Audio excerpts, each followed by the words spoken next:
fellow Guyanese, we would have all seen the question posed to Vice President Jagdeo at his most recent press conference in connection with the 2025 across the board 8% salary increase. We would have all seen also Vice President Jagdeo's response to that question, and I'm now pleased to follow up on the question that was posed to the Vice President and on the Vice President's response to that question. I'm now pleased to confirm that work has already started internally in the Ministry of Finance to prepare for the payment of the salary increase to all eligible employees starting from their July salary. And of course, the salary increase will be retroactive to the 1st of January 2025, in keeping with the multi-year agreements that were concluded with the relevant unions. It would be recalled that last year we concluded a number of historic multi-year agreements with several unions across the public sector, including, of course, the Guyana Teachers Union, the Guyana Public Service Union, and other unions that are representing employees in several other public sector agencies. And under those multi-year agreements, we saw the agreement on an 8% across the board salary increase for 2025. And so I'm delighted to confirm that that 8% will be seen in the salaries of public sector employees starting from July, but I emphasize that in July, workers will not only get the 8% salary increase for July, but they will also get their retroactive pay going back to the effective date of the salary increase, which is the 1st of January 2025. I might add that last year really was a historic year as far as industrial relations and collective bargaining with trade unions in the public sector would be concerned. We saw excellent engagements between the government of Guyana and the teachers union, the public service union, with both of whom we concluded these historic multi-year agreements. And like I said, even in the case of unions representing workers in a number of public sector companies, GPL, Guy Oil, Guy Suco, and other agencies like the University of Guyana, multi-year wage agreements were concluded. And this really was a historic development. I don't recall any other time in our country's history when we saw so many multi-year agreements concluded with so many unions. And this is an excellent thing. It augurs very well for the industrial relations climate in Guyana, and it sends a very strong signal that collective bargaining is alive and well and is working extremely well in Guyana. Needless to say, we are, of course, doing a number of other things as a government to improve the circumstances of persons working in the public sector. It would be recalled, for example, that we restored, when we came back into the government, the 1 month year-end bonus that is payable to members of the discipline services. This was something that was taken away from members of the discipline services during the 5 years that we were out of office from 2015 to 2020. And as soon as we came back into government, we delivered on our commitment to restore this year-end bonus that is payable to members of the discipline services. But we've done a number of other things too. Very importantly, we have, in the space of just 5 years, this current term of office, we have doubled the income tax threshold.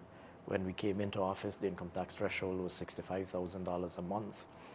With effect from the 2025 budget, the income tax threshold is now $130,000 a month, and we have been increasing the threshold incrementally over the course of the 5 years. This too is a historic achievement. There has probably never been a time in our country's history, or certainly in living memory, there's never been, I don't recall, in living memory, a time when in the space of 5 years the income tax threshold was doubled. But in addition to the doubling of the income tax threshold, we've also introduced a number of other very important reliefs and a number of other very important benefits to taxpayers and to people working in our country. For example, we came into office and found that APNU had slashed the ceiling on mortgage interest relief. This, as viewers would know, is the relief that we had introduced when we were previously in government, under which workers are able to claim as a deduction from their taxable income the interest that they pay on their mortgages as a first-time homeowner. And we had set a ceiling previously of $30 million on such mortgages. APNU cut that ceiling to $15 million. As soon as we came back into government, we doubled the ceiling that APNU had put in place, the $15 million ceiling. So persons may now claim the interest that they pay on first-time home ownership loans up to $30 million. They may claim the interest that they are paying on those loans as a deduction from their taxable income. It would be recalled also that we introduced a number of other very important benefits to workers. For example, we introduced a provision whereby if you have medical insurance or you have life insurance and you pay premiums on those medical and life insurance policies, you're allowed a deduction from your taxable income of up to $50,000 per month, or 10% of your salary, whichever is lower. We also introduced a provision in the 2025 budget whereby up to $50,000 per month earned on a second job and up to $50,000 per month earned on overtime would be eligible for treatment as tax-free income. That, of course, is a provision intended to incentivize additional effort and additional productivity, recognizing that those who are making that extra effort should get recognition for it, and really to incentivize additional effort.